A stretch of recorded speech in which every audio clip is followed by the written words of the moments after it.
J'aimerais reconnaître. I now recognize the Leader of the Official Opposition. Et félicitations.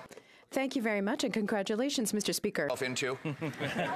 I know that you have strong enough arms for the job, because I had the difficult task of dragging you all the way to that chair, and we thought for a moment that you'd changed your mind when you took a turn to congratulate one of our colleagues on this side. But it is an incredible achievement to serve in the role that Parliament has bestowed upon you. C'est un honneur pour tous et It's an honor for everyone to serve here in the House of Commons. Every single one among us is proud to have the responsibility of working for about 100,000 people among the general public. Sometimes, however, we forget how it works. Sometimes we think the Prime Minister is in charge and the House of Commons is underneath and the people are on the bottom, but it's quite the opposite. The public is actually in charge of our democracy. We are their servants, and the government must serve parliamentarians. Parliament was invented.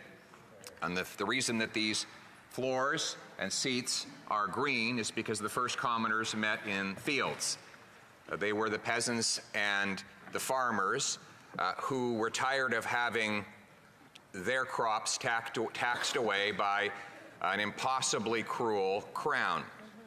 And they gathered to force King John to sign the Magna Carta, the Great Charter, which of course restrained the power of the crown. And today, we have a similar circumstance with a government that is excessively powerful and costly, that has overburdened the population, created unprecedented strain, particularly on middle-class and working-class peoples, who are now forced, in many cases, to live in tents, to lose their homes, who are skipping meals.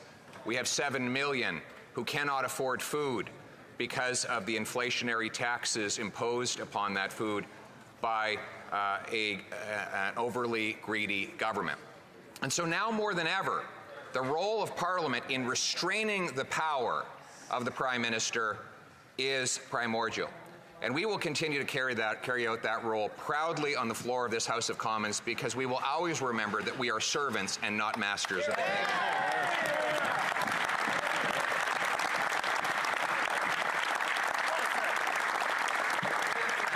And, Mr. Speaker, we will do it with common sense.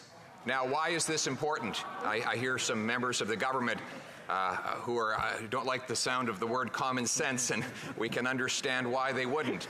But isn't it interesting that this is called the House of Commons for a reason? Right. Common wisdom, our common resources, our common heritage, and our common future is determined by the people elected to serve in this place. And we must always do it with common sense. The common sense of the common people, united for our common home. Your home, my home, our house. Let's bring it home.